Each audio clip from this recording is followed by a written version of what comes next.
ডিমপোনা পুকুরের রেণুকে চুন দেওয়ার পদ্ধতি।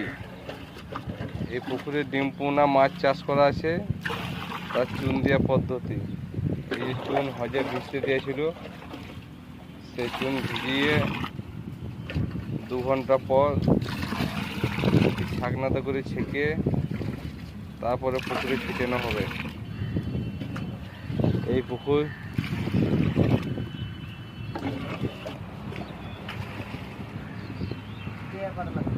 হ্যাঁ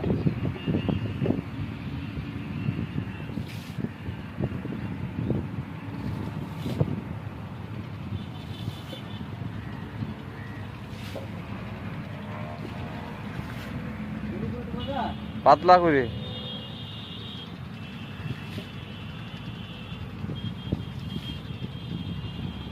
এই ছিটানো হয়েছে।